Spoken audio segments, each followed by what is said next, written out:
Hey Raghunath, tell everyone about our Patreon community. Sure, Kaustubha. The Wisdom of the Sages Patreon community is an incredible online yoga resource. If you like the type of yoga wisdom and culture we share on the show, then our Patreon community is a great next step. This is a listener-supported podcast, and any level of sponsorship will unlock a wide range of live and archived classes, talks, and even workshops. Raghunath teaches, I teach, and we have a host of other excellent teachers on topics ranging from yoga philosophy, asana classes, storytelling, Ayurveda, kirtan, cooking, meditation, and a lot more. We even have an incredible online Bhakti 12-step recovery group. So if you want to check it out, go to patreon.com/wisdom of the sages. All right, let's get it on. Om Namo Bhagavate Vasudevaya. Om Namo Bhagavate Vasudevaya. Om Namo Bhagavate Vasudevaya.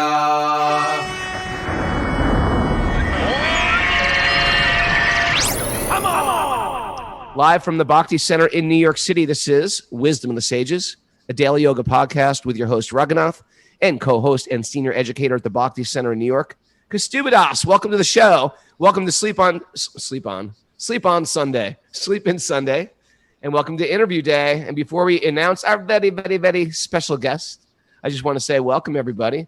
We are excited to announce at 11 o'clock what the verdict of our picnic be. We are waiting for a Krishna miracle to see if it doesn't rain. So if you're on the picnic list, it's a Wisdom of the Sages picnic today at 2 o'clock. And we're either going to do it in Central Park or at the Bhakti Center. So if you're on that list, or if you're not on that list, is it too late for them to even get on it, Kaustubha? No.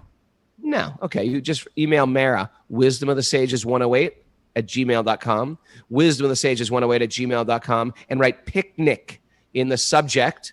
And leave your phone number because Kaustubha is going to text message everybody what the deal is, or Ariana is going to text message everybody what the deal is today. And you're going to know at 11 o'clock where to drive to, either Central Park or the Lower East Side. I'm here at the Lower East Side because I was like, let's just have everybody come here. Let's announce it right now. Kaustubha was like, no. There could be a Krishna miracle. Could be a Krishna miracle. My point was, maybe it's a Krishna miracle that they're all coming here. Maybe that's the miracle. Maybe that's the miracle today. We plan a picnic, and Krishna's got a different plan. But we're going to wait till 11 anyway. All right. How are you, Prabhu? All good? Yeah, Any other announcements? Is there anything happening, Mara, today? We've got our Bhakti Recovery Group meeting at 9:30 today.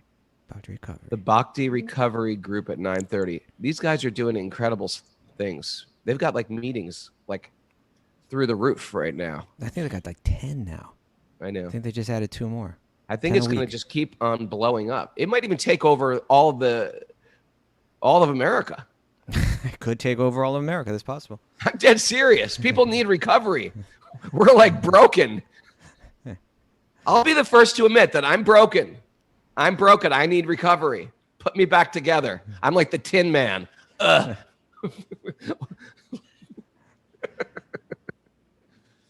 Oh, Krishna. We have not just a special guest, not just an exalted pundit, not just a temple president of Laguna Beach, not just an owner of a vegan restaurant that is like off the charts, 5-star on Google. People are banging on the door to get in every morning at like 7 a.m. Not just that, not just a guy who runs a farm, not just a guy who built another temple just because having 6 kids and all these other projects wasn't enough. He built another temple in Long Beach. Not just that.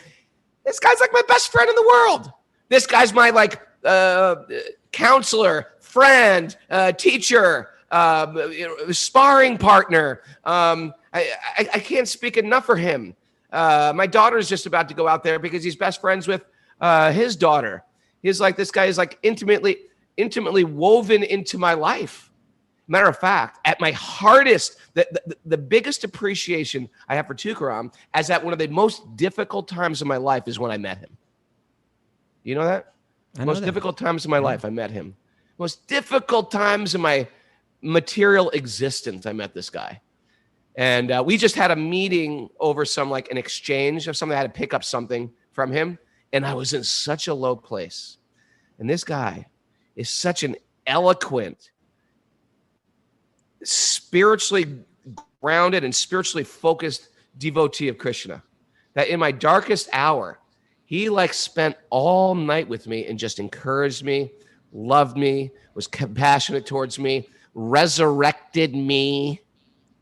And I'm in debt. Sounds like he was a bridge over troubled water for you. He was a bridge over troubled. He might be the resurrection. He's the resurrector.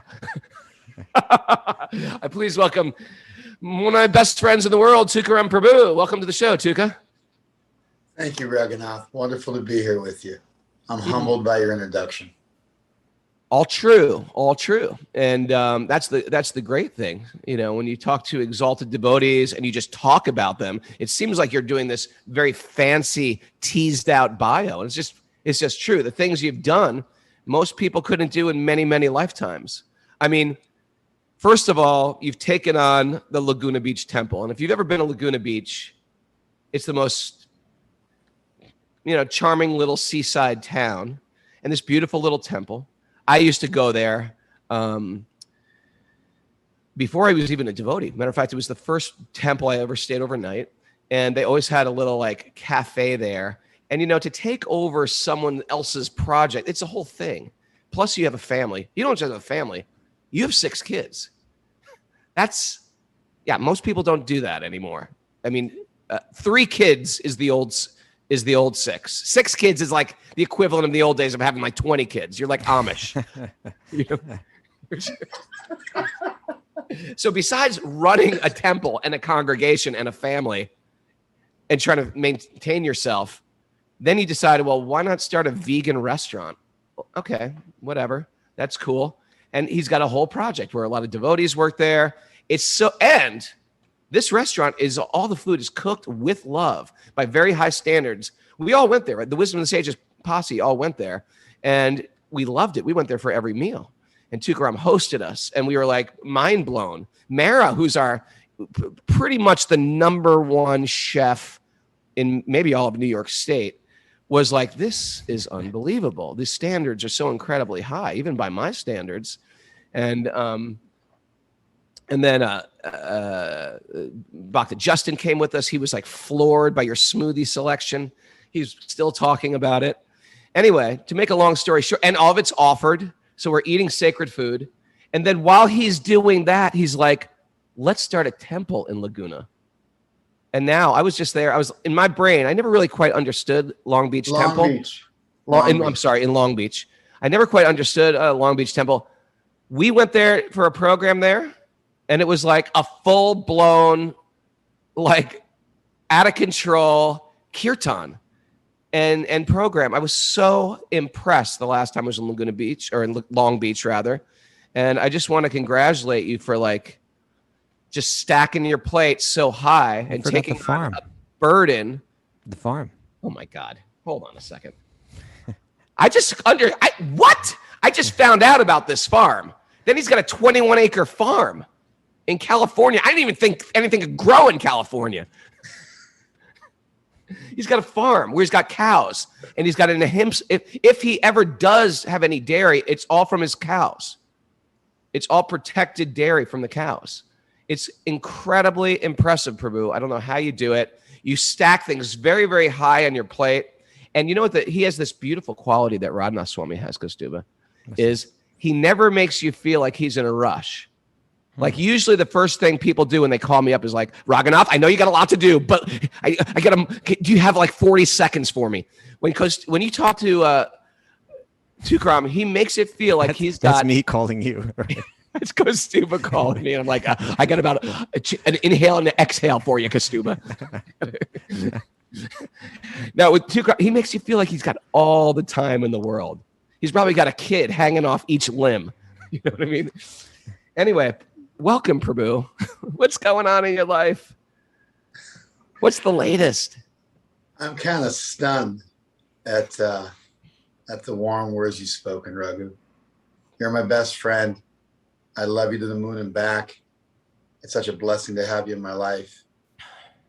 And we just opened a boba shop. We just opened a vegan boba shop and bakery a couple of weeks ago.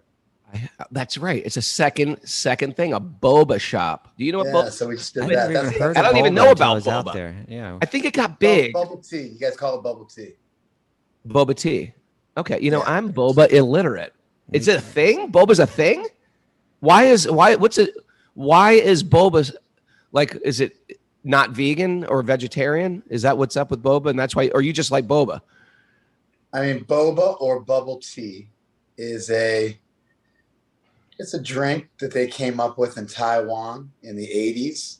They take tea and they mix these tapioca balls into it, and they put flavorings into it, and it's people love it, and people are like, they go crazy over it. Trader Joe's sells this coffee ice cream with boba pieces in it. It's a TikTok sensation.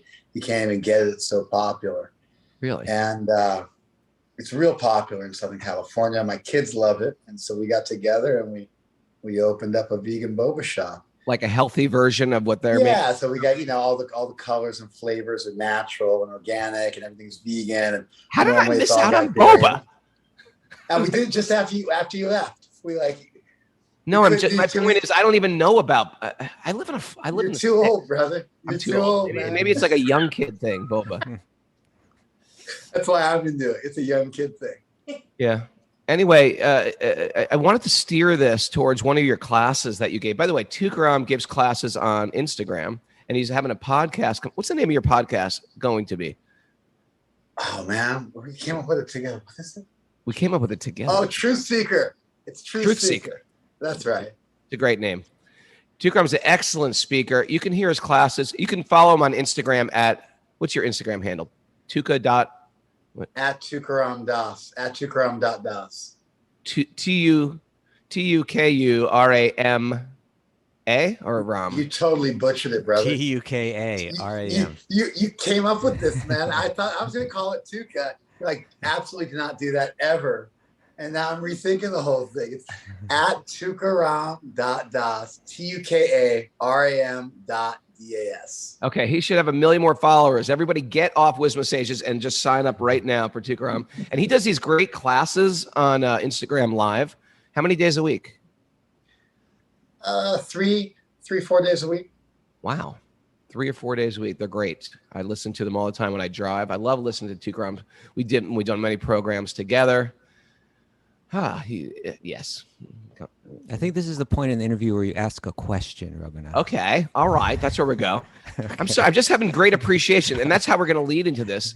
Because devotees, one big practice for bhakti is this concept of gratitude. And you gave such a lucid and deep class on gratitude versus entitlement. And I was just sitting back going, he's doing it again. He's blowing my mind again. You want to share a little bit about that? I think our Wisdom of the Sage listeners would love here. Dive into this. Sure. In general, when I'm thinking about things, I like to try to simplify a subject. And a lot of times I'll try to dichotomize it, to put it into two, maybe not polar opposites, but to create a continuum with sort of where things are, where I'd like them to be, different choices that you can make. And so recently I've been thinking that you can boil it all down, boil all of human life down, boil our whole psychological profile down, our whole existential situation down to a real simple dichotomy. And that's whether you're grateful or what I think is the opposite of gratitude, which is you're entitled. And so, I mean, do you think about people or things, your cup half full or half empty? Are you happy or sad? Are you a theist or an atheist, a spiritualist or materialist? There's a million ways you can break stuff down if you want to make it simple. But gratitude is this basic feeling that I've been done a favor. I'm voluntarily and happily indebted because a kindness has been shown to me. Versus entitlement, which is that whatever good thing has been given to me, I fully deserve. And therefore, Sure. it doesn't create any feeling of voluntary indebtedness or any desire to reciprocate necessarily. I can just receive it because I had it coming anyway. It's good for me. It's like, it's what I deserve. I'm 100% qualified for all the blessings I've received. And so I like to think of the world as fundamentally composed of a choice. Do I want to be grateful for my circumstances, or am I entitled to everything which has happened to me? And this whole idea of cultivating gratitude, of not just, a lot of times like with faith or like with happiness, it's like, hey, do you have faith? No, I don't have faith. Like, well, you got to have faith. But where do I get it? I don't. You just got to have faith in the Bible. Well, I don't have faith in the Bible. How can I get it? Well, you just got to believe. Okay, I know, I got to believe. But like, how can I actually get that? And so a lot of times with gratitude, it's looked at as this quality you either have or you don't. This enigmatic je ne sais quoi that you can't quite put your finger on. Some people have it. They got the gene. Maybe you got to press a button behind your ear or something like that. But positive psychology has shown us, and it's also just my own realization, you can cultivate gratitude. You can think about the nature of your existential situation. You can think about what's going on in your life, and you can choose to count your blessings. And if you do that, all good things come from that. And if you take the other path, the path of entitlement, and I can get into that in a minute, then, in a lot of ways, it's Cicero one time said that gratitude isn't just the best of all virtues, it's the parent of all other virtues. I'm with you. But what if your circumstances don't seem to fortunate? Yeah, like in others, I don't have anything to be grateful for. Like if everything was great, maybe I'd be grateful. But there seem to be so many problems. I'm ungrateful because things are not great. What do you say to that, Tukaram? I don't know, man. You guys have stumped me. All right, so much for that theory. Yeah. Let's talk about the boba again. Yeah, I think as just an absolute boilerplate starting point for cultivating gratitude, we can be grateful that we are conscious, that we're alive, that we live in a world with oxygen to breathe, with a water exchange, with sunlight, that there's a miracle of seeds that you throw them in the ground and put a little water on them and they grow. The very fact that you're alive and breathing and conscious, and we're able to think about just, the human power of thought is so almost miraculous. We can plumb the depths of the universe. It's like the human form of life is so cherished and valuable. We won the universal lottery. And so without the specifics of somebody's life, and there's always going to be more to be grateful for. Someone's always shown you some kindness along the way. There's always been something amazing which has happened along the way. If you dig into somebody's life, no matter how tragic it is. And then eventually you got to learn to find the beauty, even in the suffering, even in the quote unquote tragedy. But before you get to all that and you complete your life and you have some integration and some integrity in your life, as just a starting point, the mere fact that you're alive and you're able to think about such topics and you've got food to eat and water to drink and air to breathe on a planet that's inhabitable, that should be enough to act as the miracle of consciousness that we have been bequeathed to us. We didn't do anything to deserve it. We just woke up in this world and we were conscious. Those types of thought experiments are the beginning of gratitude, the beginning of sanity. And in a lot of ways, they just require us to be honest and rigorously honest and not just assume that those things that we have, those most basic features of life are, that we're entitled to them, but to look at them as the gifts they are.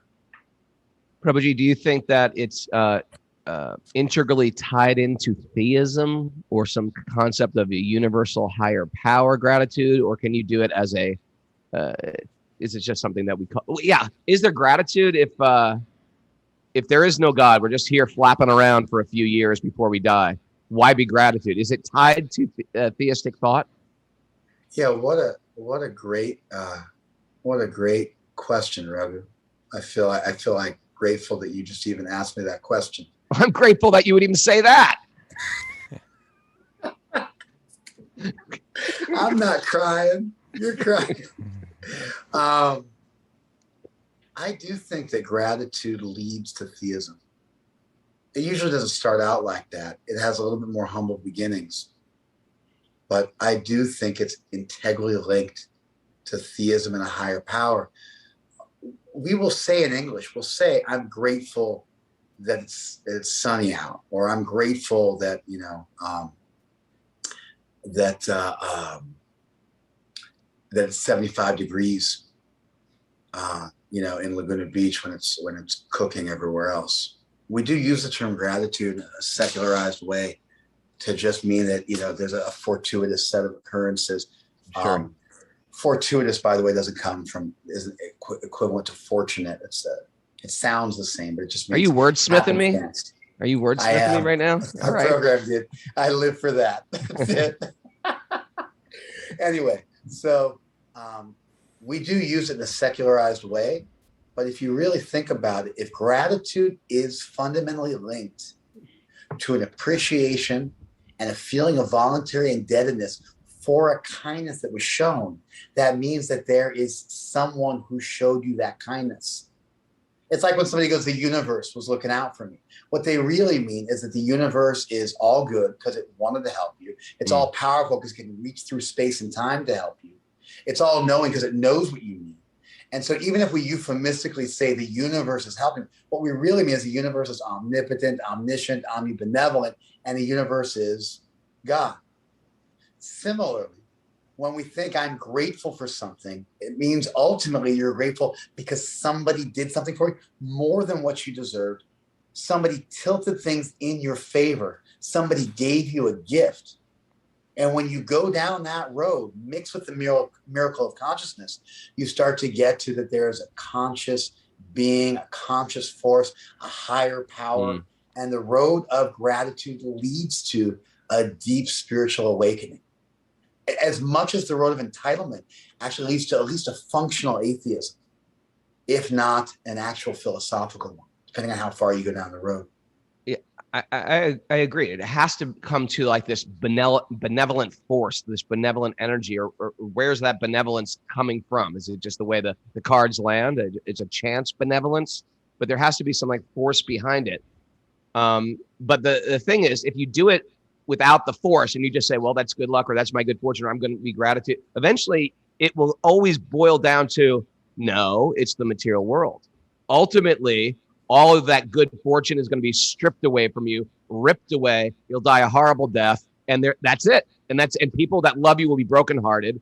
So there has to be some concept of an eternality of the soul to even go there. Does that make sense? Why cultivate gratitude in a temporary world? It's almost like I got to cultivate bitterness then. Or if I just do it, I do it just to get by the day. I'll be happy today. I'm alive today, but tomorrow I might die. But today I'm going to be happy. As you start to go down the rabbit hole and take the red pill and walk the road less traveled, gratitude leads to a spiritual awakening. Even things like time that are normally thought of as being a fundamental flaw in the world, you can be grateful for time. Without time ticking away in the background, without that, it's like, I was just talking about this yesterday, actually. A lot of times we like to think that the more choices we have, the better. And that the goal, especially in the US, we want like a billion cereals to choose from in the supermarket, even though it vexes you and creates an existential crisis just to shop for cereal. But they've done studies, and when you have too many choices, you actually start making worse choices. They did a study between in France, if your kid has a congenital heart defect or something like that, and there's no way they can survive, they won't let you go broke and go into debt and freak out to try to extend your kid's life by a few weeks. The state will actually come in and say, I'm sorry, this is like as much as we can do. And when you look at people who have a kid who, they had a kid, the kid was going to die automatically, and the state stepped in and made that choice for you, 5 years down the road, the parents of that child who's automatically going to pass away anyway, but who weren't given the option of just driving themselves insane, like, looking for a 0.00001% chance that maybe they'll live for an extra day and going broke and going into debt and losing their minds. Those parents where the state stepped in were actually happier. So we have there's this myth that, the more choices, the better. But the actual reality, the statistics on it are that it's not at a certain point, just like with stimulation, at a certain point you become overstimulated, you start making worse decisions. And so, although I agree. It's like give me another minute. Give me another minute. Okay, go. Run with it. I'm an interrupter, so you just keep going. No, I want to be interrupted, Prabhu. I love you. I love hearing from you. But just to finish making my point, we like to think that more choices are better. But like when you look at music, for instance, and there's a beat going in the background, and you've got that beat, and it's regulating you. But if you can learn to work with that when you're playing mridanga or when you're playing music at all, when you're singing, beautiful things come out of that. There's a sense in which regulation can give rise to art, and it can give rise to beauty. And so even a painter, when they pick a medium that they're going to use, sure, that medium limits their ability to express themselves, but also creates a tool. You can look at it as a limiter. You can also look at it as a tool that you can use. Time is like that. Time's ticking away in the background like a metronome, moving things forward. But that's actually a blessing as well, because it motivates you to work with it and to do something with it and to see life and to value it more. And so although we oftentimes look at time as being the big defeater in this world and the core problem with this world, it creates the existential dilemma and makes us look for something transcendent and beyond this world, you can also go back and look at time as the tool it is and the regulator it is that gives you a chance to create art and actually facilitates that expression. So just to respond to what you said, if you take a functionally, irrespective of whether you believe in God or not, a functionally atheistic view of the world, and you think that whatever I get is mine and no one's done me any favors, and I had all the blessings coming to me. If you go down that road,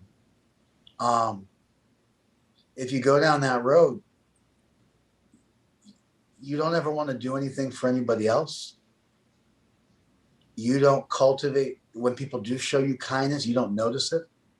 If the universe is showing you kindness, you don't notice it. And you close off a door to this beautiful world you could be living in. And so even things that are normally considered to be detractors, causes suffering, or inauspicious, such as time, such as death, such as suffering, the real goal of life is to be able to take even those things and find the value in them and to be grateful for them. Anyway, that's just me responding to what you said a little bit. Well, me likey. What I'm thinking also is once you accept, like, I'm grateful, then you realize people have been giving, the universe has been giving, nature has been giving, and therefore the natural response to that is, I want to give back. I want to give back. And therefore, there's some type of reciprocation where entitlement is the opposite.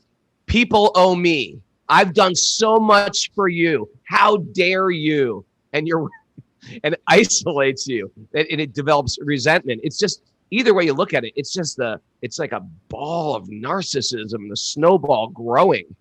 You can't win that one.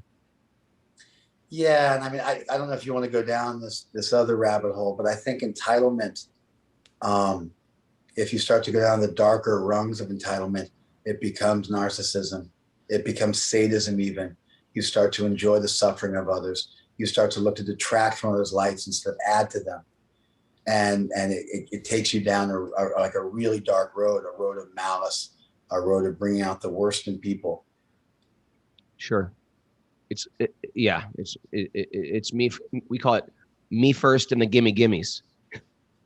It was a band, but it was a great name. Me First and the Gimme Gimmes. It's all about me. I'm the center. About the idea of the pain of choices. I love that too. It's like we suffer, especially in our culture, too many choices. It's like the worst thing. Like parents would bring a kid to an ice cream shop and go, which one do you want? And it's like 100 flavors or 50 flavors, and the kid is just like melting. It's one of those Rudolf Steiner things too. You tell the kids you can have white or black, chocolate or vanilla, or something like that, and just to relieve them of the mental burden of choices. I know you don't go to restaurants, but if I go to a restaurant, they'll hand me like whenever there's a thick menu. It's like, I don't know what to choose from. I've never been here. Just you tell me what's good. I want to go to an authority. We suffer from too much choice. Just tell me what to do, and I'll work on it. It's funny you mentioned that. I went to the Hare Krishna restaurant in Rishikesh. That's the last restaurant I went to. I've been to that restaurant. I've been to that restaurant. So they got the full Indochina menu. Don't you hate when they go there? I don't like that. And then I think Indians do great Chinese food. It's a wild phenomenon. You're out in the middle of nowhere in India on some dirt road, and you come across some shack on the side of the road, and it says Chinese, and and South Indian and Chai, and it's like they're like whipping up some incredible Indian influenced Chinese food, like their version of chop suey. Manchurian, this and that. Anyway, they love Manchurian stuff in India. What is? Are they making it for us? Thinking we love it? I don't love it. No, man. They have some kind of thing. Indian people love Chinese food. It's all over the place. It's totally ubiquitous. It's like wild. They do that, and it's their own version of it's their own cuisine. You can Google it. It's the whole thing. It's a fusion cuisine. They take the spiciness of Indian food and their love for fried things. It's kind of like a Chinese samosa. They start whipping that up for you. Mara, write that down. Chinese samosa. So anyway, I went to that Hare Krishna restaurant, and they gave me the menu. And it was like, do I want Chinese food or South Indian or North Indian or continental food? And then they got so many choices, and it actually like ruined my meal to have so many choices. I went back home and I took our menu and I put it on one piece of paper and made it super simple and cut half our menu out, because I just realized it's actually vexing and disturbing to somebody's mind when they're looking for something to have too many choices. And it's also sometimes it's like if you want to choose what you want to eat for dinner or something like that, you should maybe take 5 minutes to figure that one out. You shouldn't take 5 days, because you're going to get another bite from the apple in a few hours when you eat your next meal. If you want to pick a life partner, maybe that takes you a couple of years. If you're over 25 or something like that and you meet somebody, you should, if you can't say yes in a few years and you're actually looking for a life partner, the answer is probably no. That's probably a great sign that you're getting to a no. And so everybody's writing that down right now, by the way. Everyone's like, okay, looking for a no. As we walk through life, even it's something like choosing your tribe, choosing your spiritual tradition. I mean, we got to learn to move in this world. Life is short. You want to have kids? Generally speaking, you got till you're 40 if you want to have kids. Guys, of course, it's a different story. For girls, the window starts to close. Life is actually short. We're born into this world, and we got to make moves. It's like Tetris. The world's like Tetris. It's like happening. It's like that endless running game. You hit the ground running, and you got to start making choices right away. And you got to make choice after choice. It's not even one, and you press pause. You got to make choice after choice and string them together. I'm in anxiety just hearing this. I got to choose. And so it's just like a musician. We have to get good at critical thinking. We have to get good at heuristics. We have to get good at conjecture. We have to get good at taking the data we have, ascertaining how important that decision is, what the ramifications are going to be on our life, and making moves. And there's always like that Rush song, if you choose not to decide, you still have made a choice. Love that Sometimes song. The worst thing you do is like not actually choose anything. And then life starts to pass you by. And all of a sudden, you're like 60 looking for Mrs. Right. You ended up being a confirmed bachelor because you could never pull the trigger on anything. Yeah. There's some people do all the preparation and never pulled the trigger, right? Yes. That was good. I feel like our spiritual life, maybe a lot of people are even here today or thinking about it here because, we were spiritual people and we sort of like, I took a little bit from here and a little bit from there and a little bit from this tradition. And it's almost like going to a salad bar where there's like, hey, you want a little spaghetti? Hey, you want a little salad? Hey, you want a little Chinese food? Hey, you want a little Thai food? And you're like, oh, I love Thai food. Oh, I love spaghetti. Oh, I love Greek salad. And then all of a sudden you put it all in one plate. You're like, I'm sick. What have I done? Why not just tell us it's Italian day? And that's all you're getting. and it makes for a better digestion, and it makes for a more focused path. And I think when we get into a bhakti path, people say, well, what's the difference? We say just jump in with 2 feet and move forward, or jump into whatever tradition you are and move forward. But you got to choose at one point, or else you're going to have this variegated plate and you'll have contradictions. What do you think about that? I mean, you could especially when it goes to spirituality. Yeah, you could imagine somebody said, I want to learn to play the drum or the guitar, and I'm going to go take one lesson from 100 different teachers. Or I want to get a job, and I'm going to work one day at 100 different companies. Or I want to find a spouse. I'm going to go on 100. I'm going to date 100 different people, sleep with 100 different people. I want to get a medical degree. So I'm going to go to 100 different medical schools for a day each.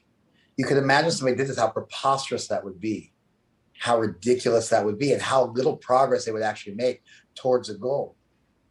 And so with almost every field of human endeavor, there's some acknowledgement of the value of making a choice and running with it, spending some time with that. And that you have to get a foundation, something. You might be able to dig a well in 100 different places, but you ultimately got to dig 100 feet deep and not dig 1 feet deep, 100 different holes, or you just get a bunch of dirt. You're not going to get any water. Even if all those wells could have given you water, you're not going to get to the water. I am stealing all of these analogies, Kaustubha. These are good. Take them, Raghu. I'm going to take them, run with them, tease them out even more, and call them my own. Isn't that great? Please. Bhakti, any other culture that's like copyright infringement, you better credit me. I came up with that dig a hole, 100 holes instead of one well. We plagiarize, and we call it parampara. We shamelessly plagiarize. We consider it a virtue that we plagiarize our elders. Yes. So that's we have something called a Sanskrit glossary goodie of the day. And that is today's. Mara, can you put it on the board? Parampara. What does that actually? Tukaram's a Sanskrit pundit of sorts. What does parampara literally mean? Yeah, parampara is para, from one to another, from another to another. And so that's what it means. Para means other. So from another to another to another. It's a chain of teachers and apprentices. Just like it's like with the guild system of ancient Europe. If you wanted to learn something, you would apprentice, then you become a journeyman. A journeyman means you can be paid for a day's work. Prior to that, you spent 7 years as an apprentice. Wait a second. What does a journeyman mean? Journey means day. Like soup du jour, soup of the day. A journeyman is so you make. He is more of the philologist than I am. He really goes into these words. I fancy I never myself. thought I would meet someone that was more than you. No, he's more. He's more, okay. Definitely. All right, go on. A journeyman that comes from jour. Let's hear this. So, the traditional system was if you wanted to study something like carpentry, to give you an example, you would go and live at the house of your mentor for 7 years. They wouldn't pay you, but they would teach you. You'd be an apprentice. They still have this apprentices at barber shops and tattoo parlors all over the U.S. It still exists. Recording studios. And actually, Bhakti is really about apprenticeship. I guess we'll get back to that, but we'll circle back to that in a minute. But you would live, and then you would be taken care of. So you would eat, you would learn a skill, and then at a certain point, you would become qualified to be paid for a day's work, and you become a journeyman, and then you would travel as a journeyman for another period of years, sometimes 3 years, sometimes more. And you would learn more detailed skills until you produce something which is called a masterpiece of work, where you had master craftsmen look at your work and judge it to be a master quality. And then you would become a master. You could take on apprentices, and you could also get paid for a day's work. It makes you a journeyman. And so I don't know how we got onto that tangent. Americans save us from ourselves.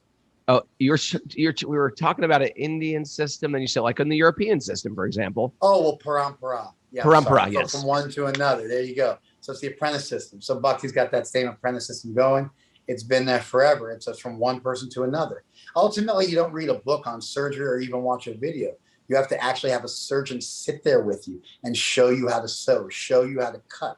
And then you can, operate on somebody's brain after a dozen years. If you think about it, like if you look at, let's say, our tradition, which has been around for thousands of years and practiced by billions of people, When you add up thousands of years of billions of practitioners, hundreds of millions, but then a lifetime of another hundreds of millions and hundreds of millions more and hundreds of millions more, you end up with billions of years of distilled information that's bequeathed to you when you join the tradition. And so in any other field of human endeavor, if somebody was just to dig 1 foot deep and be totally syncretistic and be totally eclectic, it would limit their growth.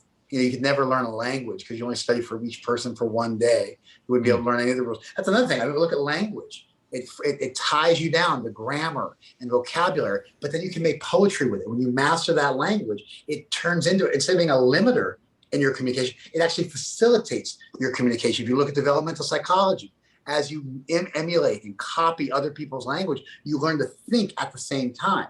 And as you learn to speak by borrowing words from others, you learn to think. Eventually those words become your own and you can make poetry. That the ability to keep the beat becomes your own and you can express yourself through your instrument. I mean, that's what happens when you master an instrument, is you can now do art with that instrument. It no longer limits you, it actually facilitates you. The same thing with a brush stroke. And so time, limiters, clicking and ticking away in the background, rules, these things can actually be valuable. And so in any other field of human endeavor, we understand that. And we would scoff at somebody who just could never get past step 1 and had to reinvent the wheel every single day of their life. And was essentially living like a toddler for their whole life.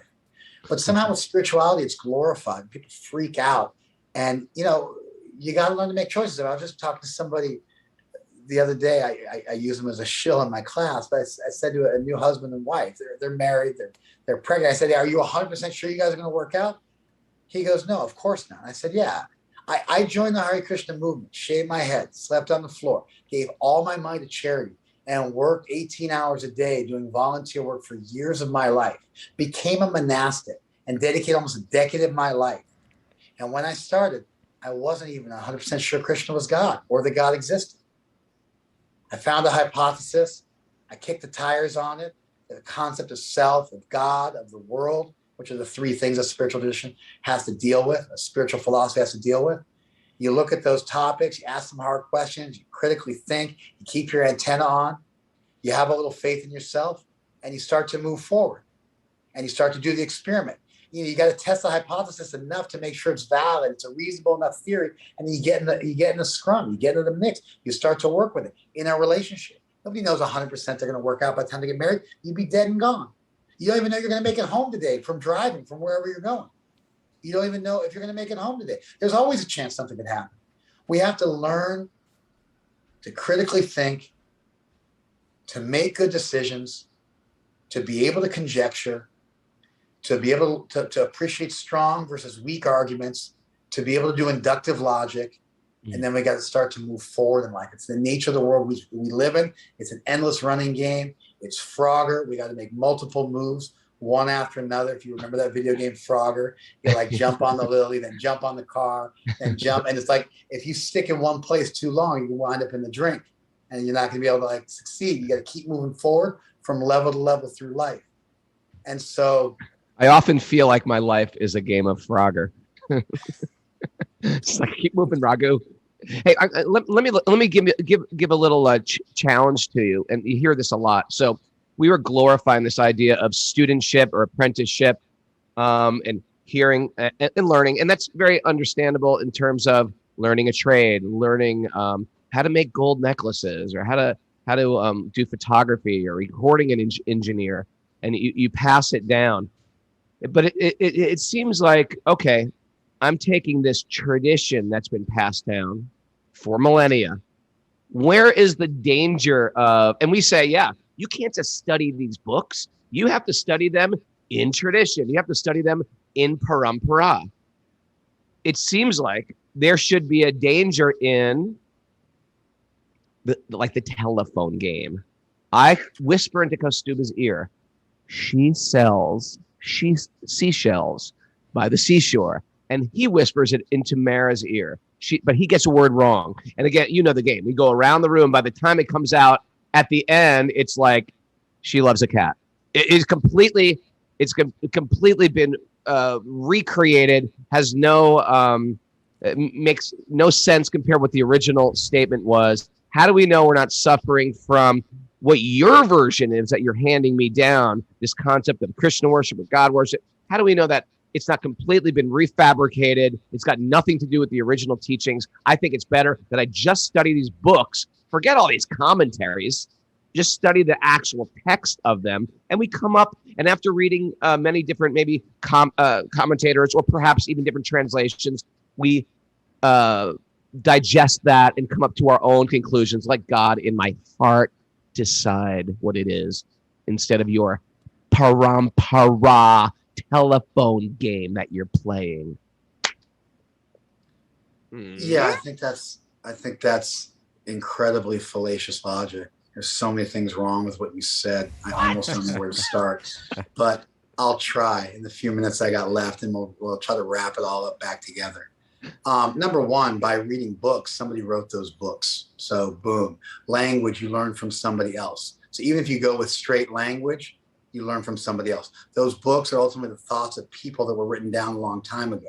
Just because something's old doesn't mean it's good. Just because las santas son en las tumbas, the saints are all in the tombs, and you don't want to trust anybody who's alive because you got some kind of, trust issues or something like that, doesn't mean that reading those books doesn't put you in the same thing. And so there's no way to get around borrowing from people. That's the nature of this world. Nobody actually recreates the wheel from scratch. You're always borrowing. Even our thoughts were borrowed from other people because we learn language from other people and we think in language.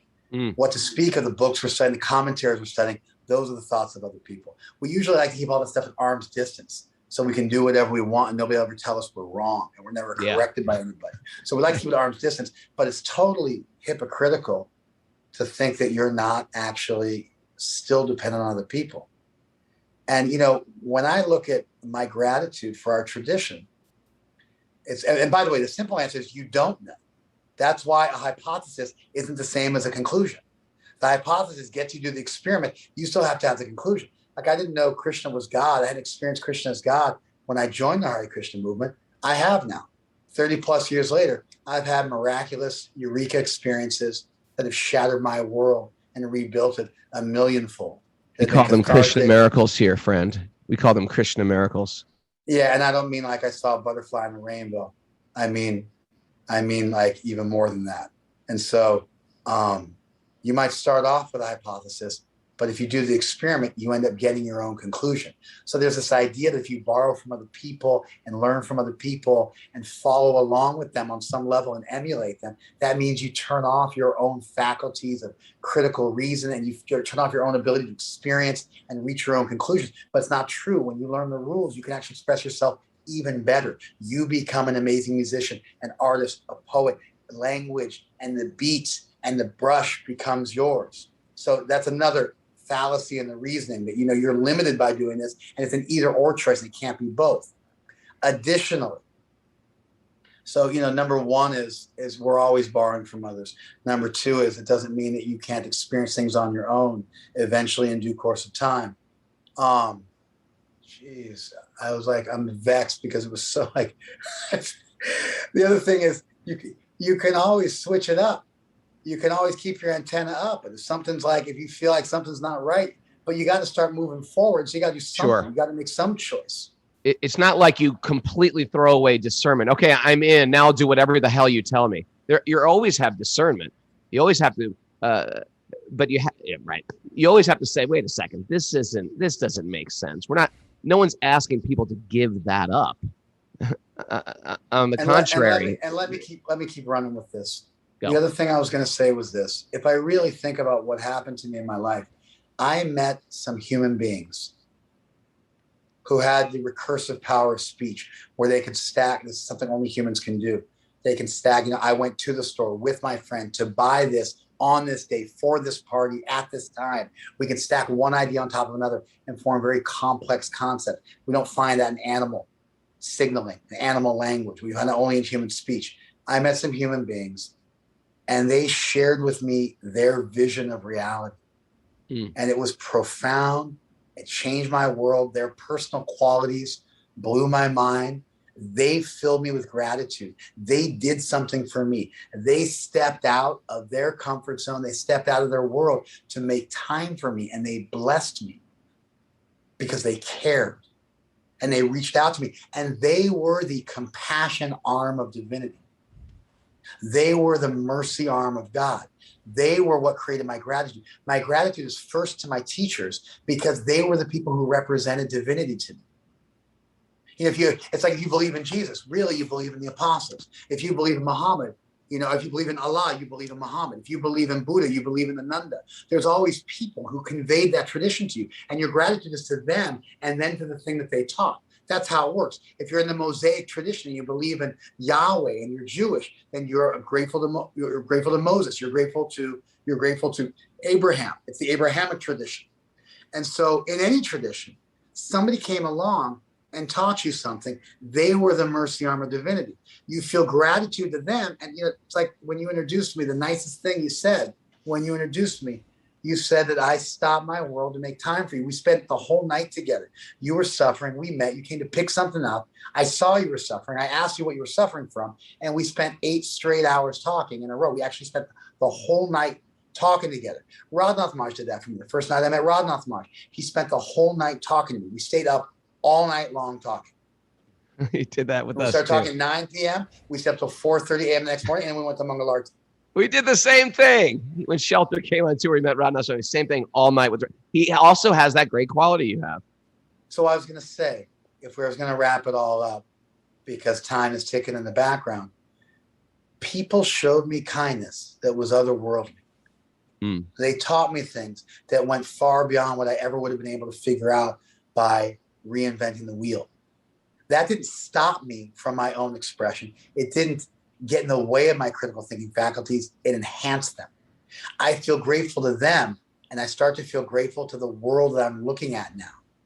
And it starts to build on this, and then it makes me want to pay it forward or return the favor or give it back, or however you want to phrase it.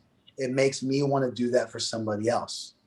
And that's the way you create a legacy of giving back, of moving forward, of helping the next generation, of standing on the shoulders of giants, and then becoming those shoulders for someone else to stand on.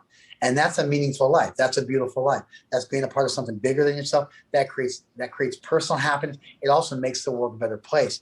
And so when I think about all the stuff I do in life, things I do, and the cool stuff I have and all that stuff, it's all trumped a millionfold by the people I know, by the people I love, by the people that cared for me, by the people I care for, by the gratitude I feel for those people who've made my success possible, and by the joy I feel when I see the next generation becoming successful. You're beautiful. You're beautiful. I think, Tukaram, after hearing you speak, I think we probably have a lot of listeners, a lot of others. We call others people who aren't live on Zoom, but they're just listening, and we just never know who they are. We got a lot of others who are like, well, okay, well, I'm this person. I've listened to a few podcasts. How do I move forward? We're going to tell you right now. You get some malas. You get some japa malas. Those are the 108 beads. And you make a commitment to chant the Maha Mantra on each bead 108 times. You can sit down and make it very focused. You hold your mind. You bring it back to the sound of the vibration. And your mood can be calling divinity into your life. And you don't do it once. That's like going to the gym once. That doesn't work. You do it every day for a month and see what happens. See if it doesn't change your life. Find some quiet time away from all your distractions and just sit, maybe have a little altar, some sacred place, a sacred sitting spot. And would you think this is a great way to move forward, Tukaram, to pull the trigger? We've listened. I've read the books. I've got Jonathan Livingston Seagull on my shelf, and the Buddhist Sutras and the Bhagavad Gita and the Essene Gospels. I've got it all. How do I move forward? I'm hearing this. I like this. It makes sense. Is that a good way to go forward? Every day chant the Maha Mantra for 1 month. What do you think? Yeah, I mean, Raghunath, if people are listening to your podcast, waking up early in the morning, listening to you and Kaustubha, who are both brilliant, deep individuals, and they're appreciating you guys on the regular, what's the problem with spending 10 minutes a day for a month trying out what you guys do, which helps you, which empowers you? You can always quit and move on to the next after a month. We're not saying you're locked in for life. And, it's funny, but we're always worried like, hey, I'm afraid of like committing too much. I'm afraid of giving too much. We're all commitment folks. But how about the people who are given to us? They're also taking a chance on us. they're also wasting their time potentially. They're also risking their time, and they're also paying into us and investing in us. And so like anything in life, it's a relationship. And so for your students, for your appreciators to jump in 10 minutes a day for a month, to do what you're doing, to get in the boat with you and to row with you, like, why wouldn't that be a reasonable thing to do? I remember I had my kid and he just passed stool on me without a diaper on. Or no, he had a diaper on, but he leaked. It's just like a nightmare, you know? When? Recently? No, it was my 19-year-old. So it would have been, 19 years ago. Okay, And I get it now. Okay. I'm changing his diaper. He's 9 months old at this point. It's 2002. And he's 9 months old. I'm changing his diaper, and then he urinates on me. Now he's like defecating on me and urinating on me. He starts crying, and I'm tired. I'm like picking him up, and trying to like pacify him, and trying to change him, and I'm just like a germaphobe, and now COVID's proven I've been right all along. And so I've been waiting a lifetime to be proven right in my germophobia, and so I'm freaking out and like suffering. And my son starts patting me on the back. I'm patting him on the back, and he's reached up on my shoulder and starts patting me on the back. That ability to give back, that ability to express gratitude, that ability to comfort somebody else, that ability to reciprocate with somebody is a beautiful thing. It's a gift. It's cathartic. I can still remember the day that happened. And so for people to reciprocate with all the wisdom you drop, with all the love you share, and jump in with you and try it out, who wouldn't do that? Like, what possible reason would there be not to test that hypothesis? Everybody should jump up and join you for a month and see what it's all about. They don't have to turn off their critical thinking skills. Their antenna can still be up. They can still ask, hot take questions and go for it and be challenging, whatever. But why not jump in? See what the magic is. See what it's all about. At some point, we got to try it out for ourselves so we become that which we're looking at. We see other people, like those people are amazing. And then we're like, let me try what they're doing. Let me see if it makes me amazing too. That's the ultimate ownership, is when you try it yourself.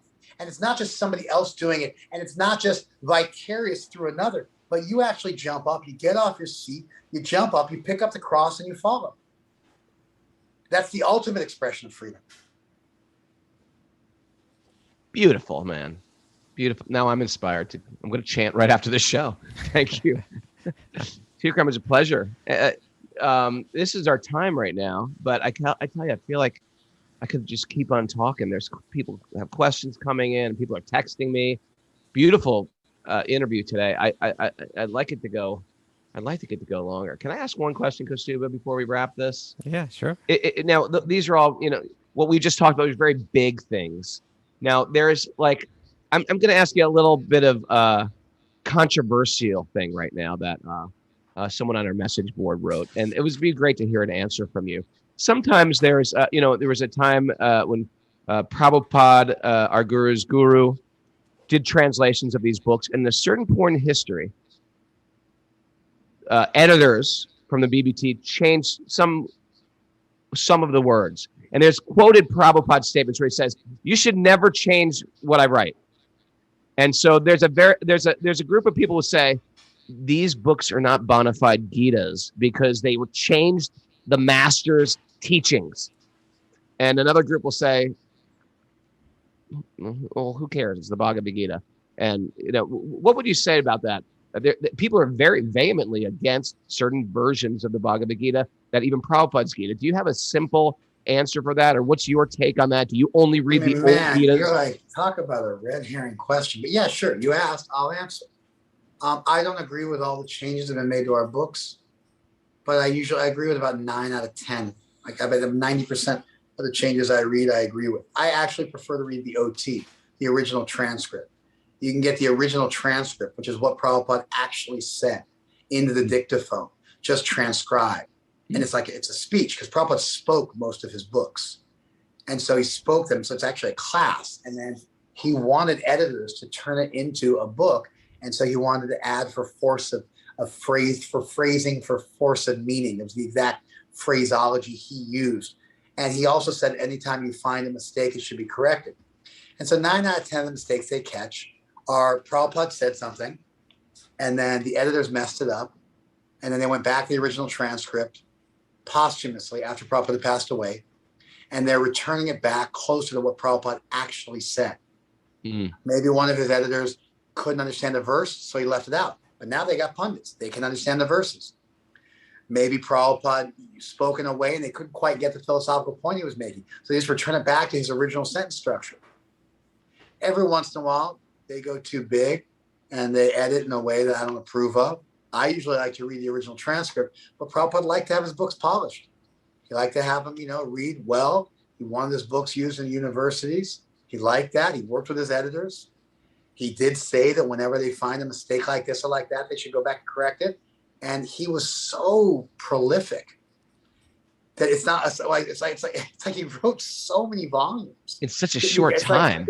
It's unbelievable. It's such a short period of time. And so it's like, what are you going to do? You got to go back over all of them, and it takes decades.